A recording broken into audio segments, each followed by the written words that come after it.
Good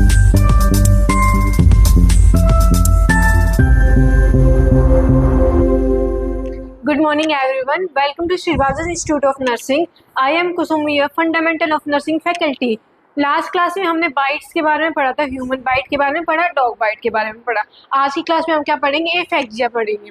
हमने last class में drowning के बारे में पढ़ा था कि ड्राउनिंग होती क्या है, हमारे लंग्स में पानी चला जाता है, मीन्स ऑक्सीजन का लेवल है वो कम हो जाता है और कार्बन डाइऑक्साइड का लेवल क्या हो जाता है, बढ़ जाता है। तो क्या होगा, एफेक्सिया क्या होगा, अब उससे रिलेटेड हम पढ़ेंगे। ठीक है, डेफिनेशन सबसे पहले क्या होगी, a serious emergency situation. Serious means कि पर्सन की डेथ भी हो सकती है। Emergency condition which result from inadequate oxygen supply to the body, or in other words as a result of accumulation of excessive CO2 in the body। Means इसका मतलब क्या है कि हमारे लंग्स तक जो ऑक्सीजन का लेवल है वो कम हो रहा है, कि प्रॉपर अमाउंट में नहीं है, और हमारी बॉडी के अंदर किसका लेवल इंक्रीज हो रहा है, CO2 यानी कि कार्बन डाइऑक्साइड का लेवल क्या हो रहा है, बहुत ज़्यादा इंक्रीज हो रहा है। इससे क्या होगा, पर्सन की डेथ हो सकती है, पर्सन शॉक के अंदर जा सकता है, उसकी और अदर कॉम्प्लिकेशंस भी हो सकती है। ठीक है, नेक्स्ट क्या है हमारा, कोजेज क्या होता है, किस कारण की वजह से हो रहा है। लास्ट उसमें मैंने ड्राउनिंग के केस में पढ़ाया था तुम्हें कि ड्राउनिंग किसकी वजह क्या हो सकता है, एफेक्सिया की कंडीशन भी ओकर हो सकती है। ड्राउनिंग और एफेक्सिया वो दोनों इंटर रिलेटेड होते हैं कि अगर लंग्स के अंदर पानी है, ऑक्सीजन चला गया, ऑक्सीजन का लेवल कितना हो गया, बिल्कुल कम हो गया, पर्सन का क्या हुआ, CO2 का लेवल कितना हो गया, बहुत ज़्यादा बढ़ गया, तो क्या होगा, पर्सन की डेथ भी हो सकती है। नेक्स्ट क्या है, चोकिंग। चोकिंग क्या होता है, कोई चीज़ है हमारे गले में थोड़ा अटक जाती है, कोई भी फॉरेन बॉडी, वो कुछ भी हो सकता है। तुम देखा होगा छोटा बच्चा है, कई बार क्या होता है कोई कोइन निगल लिया, उस कंडीशन में भी हो सकती है। इससे क्या होगा, हमें बहुत ज़्यादा छोटे बच्चों का ध्यान रखना चाहिए ताकि वो अपने कुछ भी ऑब्जेक्ट है, शार्प ऑब्जेक्ट हो गए, वो मुंह में ना लें। ठीक है, चोकिंग के अंदर मैंने तुम्हें क्या बताया था, अगर कोई भी फॉरेन पार्टिकल्स है हमारी बच्चे या हमारी बॉडी के अंदर चला जाता है, अटक जाता है, तो हमें कौन सा मैन्योर देना चाहिए, हेमलिच मैन्योर पढ़ाया था ना, जिसके अंदर क्या करते हैं हम, हेड टिल्ट और चिन को लिफ्ट करते हैं। हेमलिच मैन्योर कौन सा होता है,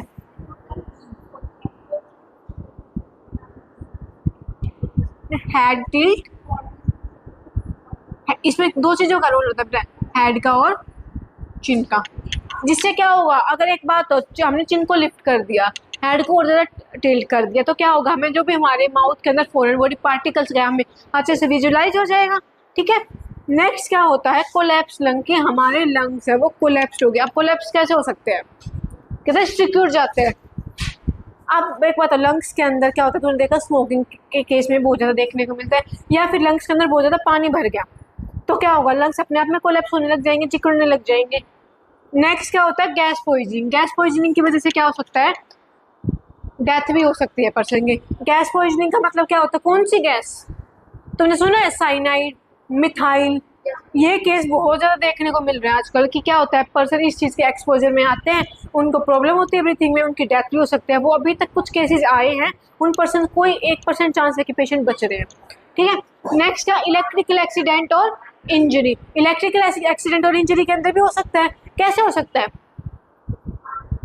अब किसी को क्या हुआ, इलेक्ट्रिकल मीन्स इलेक्ट्रिक एक्सीडेंट हो गया, मीन शॉक वगैरह लग गया। कई बार क्या होता है, ऐसे जब कहते हैं बहुत ज़्यादा पर्सन की डेथ हो गई, शॉक में चला गया। नेक्स्ट क्या, और कोई इंजरी के अंदर, इंजरी के मैंने बताया, कई बार ऐसी कोई कंडीशन हो गई, कहीं पे पर्सन वर्क कर रहा है, एक्सीडेंट वगैरह हो गया, क्या होगा, उसको ब्रीथिंग डिफिकल्टी हो जाएगी। नेक्स्ट क्या है हमारा, स्ट्रेंगुलेशन। क्या होता है, मैंने लास्ट क्लास में बताया था, स्ट्रेंगुलेशन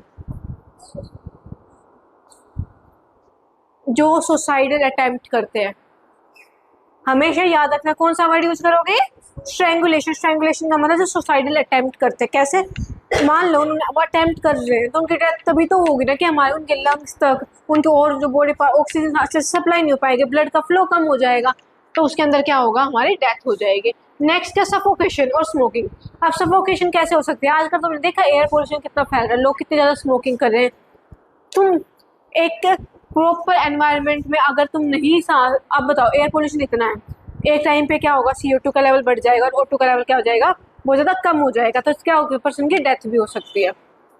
अदर कॉजेज क्या क्या हो सकते हैं, सबसे पहले होता है हेड इंजरी। हेड इंजरी कैसे, हम तुम बोलोगे कि हम तो अब हेड में ऑक्सीजन का क्या काम, हेड इंजरी बेटा किसी का एक्सीडेंट हो गया, होता है, तुम क्या करते हो, किसी का एक्सीडेंट होता है तुम क्या करोगे, आते से O2 लेवल चेक करते हैं, sp2 लेवल चेक करते हो पेशेंट का। कई बार क्या होता है कि बेशक ब्रेन में लगा, लेकिन ब्रेन का कनेक्शन भी तो हमारी बॉडी के साथ होता है ना। नेक्स्ट क्या, अस्थमा के पेशेंट देखे तुमने, अपने साथ वो इनहेलर लेके चलते हैं। क्यों लेकर चलते हैं, क्योंकि उनको कहते हैं वो थोड़ा बहुत भी वॉक करते हैं तो कहते हैं उनको ब्रीथिंग डिफिकल्टी होने लग जाती है। नेक्स्ट क्या, स्ट्रोक की कंडीशन हो सकती है। और साइनाइड पॉइजनिंग क्या होती है, ये गैस होती है, इसके अगर इसकी पॉइजनिंग हो जाए तो पर्सन की डेथ हो सकती है। ठीक है, यहाँ तक समझ आया। अभी तक हमने क्या पढ़ा, एफेक्सिया के बारे में पढ़ा कि उसकी डेफिनेशन क्या होती है, उसके कोजेज आपको क्या क्या देखने को मिलते हैं, जैसे drowning, collapse lungs, gas poisoning, electrical accident हो सकता है, strangulation, smoking, head injury, asthma, stroke और साइनाइड पॉइजनिंग। अब नेक्स्ट हम क्या पढ़ेंगे, इसके टाइप पढ़ेंगे और साइन एंड सिम्टम्स की क्या क्या इसके टाइप्स होंगे और इसके साइन एंड सिम्टम्स होंगे। टाइप्स का क्या होंगे अब एफेक्सिया के। ठीक है, देखो हमने जो कोजेस पढ़े थे ना कि स्ट्रेंगुलेशन है, एस्पिरेशन कर जाता है पेशेंट, चोकिंग हो जाते हैं, तो इसके अंदर क्या होगा, हमने इसको डिवाइड कर दिया, फिजिकल और केमिकल के अंदर डिवाइड कर दिया। ठीक है, अब देखो फिजिकल में कौन कौन से आएंगे और हमारे केमिकल में दो टाइप्स के होते हैं। फर्स्ट है, मैंने कोज बताया था, चोकिंग बताया था, तो चोकिंग हो सकता है। एस्पिरेशन क्या होगा, कोई छोटा बच्चा है वैसे एस्पिरेट कर जाता है। थर्ड क्या है, सफोकेशन हो सकती है पेशेंट को, ये बेटा फिजिकल में आएंगे, कोई फिजिकल इंजरी हो रही है पेशेंट को। स्ट्रेंगुलेशन हो सकता है पेशेंट को कि सुसाइडल अटेम्प्ट।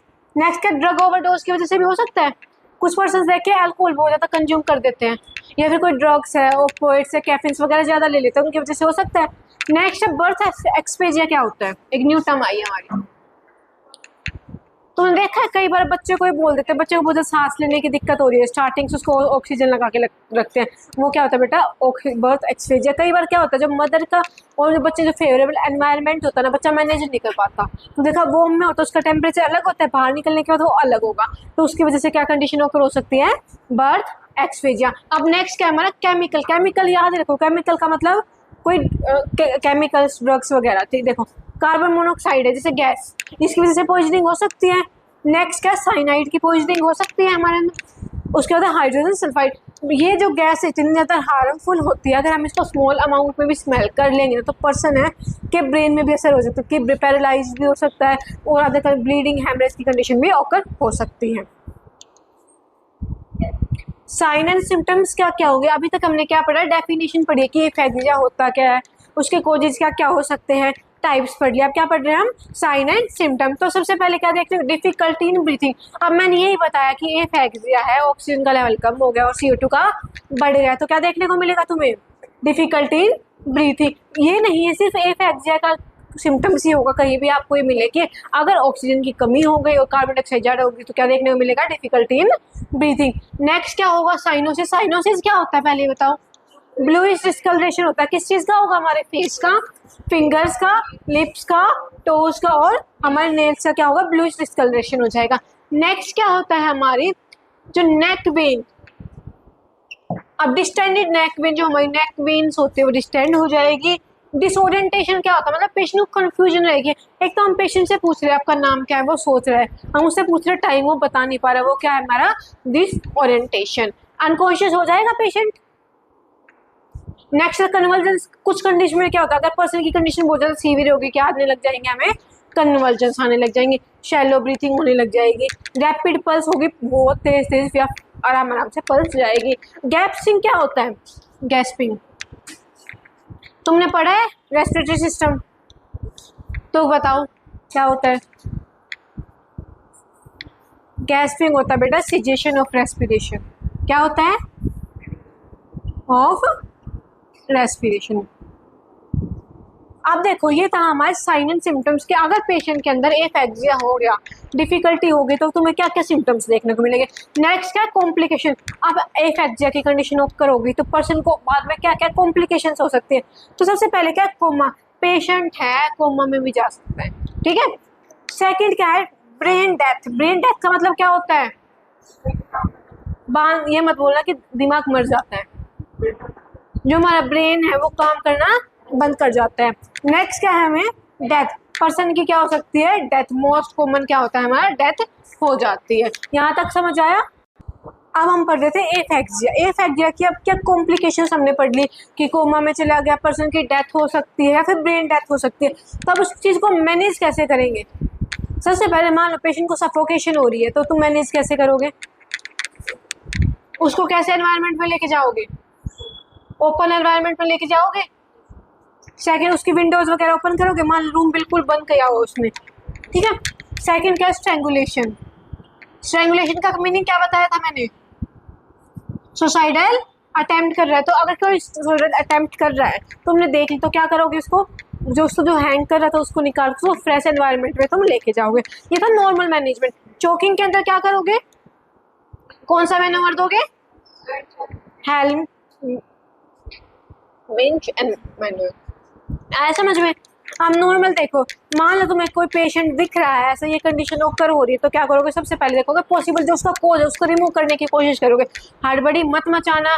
ये हो गया एंजाइटी, खुद भी पैनिक कर रहे हो, पेशेंट की फैमिली भी एंजाइटी ले रही है, पैनिक कर रही है। तो क्या करना है तुम्हें? सबसे पहले उसका जो भी कोज है उसको कम करना है, उसको कंफर्टेबल पोजीशन और एनवायरनमेंट में लेके जाना है। अगर मान लो पर्सन को रोड साइड एनवायरनमेंट है, तुम क्या ये थोड़ा ना तुम वहीं पे सीपीआर देना स्टार्ट कर दोगे। क्या करोगे? उसको सेफ प्लेस पर लेके जाएंगे। अगर उसने टाइट क्लॉथ वियर किए हुए हैं, कई बार क्या होता है गर्मी में तुमने देखा होगा टाइट क्लॉथ वियर करते हैं, क्या होता है हमारा ब्लड सप्लाई अच्छे से नहीं होता, ऑक्सीजन की कमी हो जाती है। तो क्या करना है?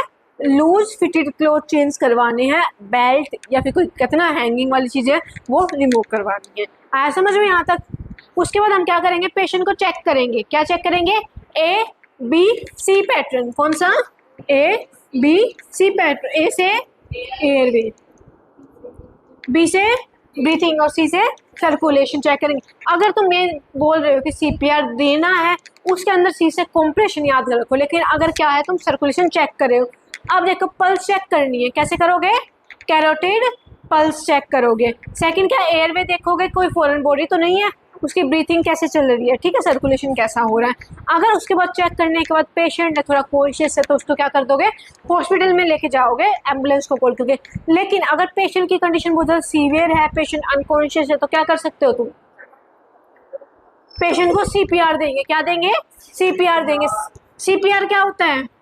कार्डियोपल्मोनरी रिसस्टिटेशन होता है। इसके अंदर भी क्या करेंगे? पेशेंट का एयरवे चेक किया, ब्रीथिंग चेक करिए। अगर पेशेंट नहीं ब्रीथ कर रहा है, एयरवे की तुमने देख लिया फॉरेन बॉडी कोई नहीं है, तो क्या करना है तुम्हें? सीपीआर स्टार्ट करना है। कितना कंप्रेशन देते हैं हम? 30 कंप्रेशन और 2 ब्रीथ देते हैं। अगर बच्चों के अंदर तो उसके अंदर अलग प्रोसीजर परफॉर्म करना है। हमेशा याद रखना इतना ज़्यादा फोर्स नहीं लगाना जिससे क्या हो जाए रिब्स है वो ब्रेक हो जाए। बच्चों के अंदर है अलग, बच्चों के अंदर जो तुम नॉर्मल टेक्निक यूज करते हो ना एडल्ट के अंदर, वो कभी नहीं करनी। कौन सी करनी है? थंब या फिर फिंगर्स टेक्निक यूज करनी। यहाँ तक क्लियर है तुम्हें? उसके बाद क्या करोगे? तुम मेडिकल एडवाइस के लिए भेजोगे। अब ये थोड़ी ना मैंने तुम्हें हर क्लास में मैनेजमेंट में पढ़ा रही हूँ कि अगर कोई पर्सन है उसको तुम फर्स्ट एड दे रहे हो, उसकी कंडीशन इंप्रूव हो गई तो उसको घर नहीं भेजोगे। अब ये बताओ एफेक्सिया की कंडीशन है, तुमने उस टाइम तो पेशेंट को सीपीआर दे दिया, पर्सन की घर जाके डेथ हो गई तो क्या करोगे? तुम रिस्पॉन्सिबल हो। क्या बोलेंगे उसकी फैमिली वाले? उन्होंने ट्रीटमेंट दिया था मुझे। तो बोलते हैं ऐसी चीज़ें, फॉल्ट उन्हीं का होगा। तो तुम्हें हमेशा क्या याद रखना है? हॉस्पिटल में पेशेंट को रेफर करना। ये तो आज की क्लास में हमने क्या पढ़ा? एफेक्सिया के बारे में पढ़ा, जिसमें क्या होता है लंग्स के अंदर O2 की लेवल क्या हो जाता है? कम हो जाता है और CO2 बढ़ जाता है। उसके बाद कोजेस पढ़े, ड्राउनिंग, चोकिंग, ये सब पढ़े थे हमने। नेक्स्ट टाइप, कौन कौन से टाइप्स होते हैं? फिजिकल एंड केमिकल टाइप्स होते हैं। और साइन एंड सिम्टम्स पढ़े। समझ आया? Thank you.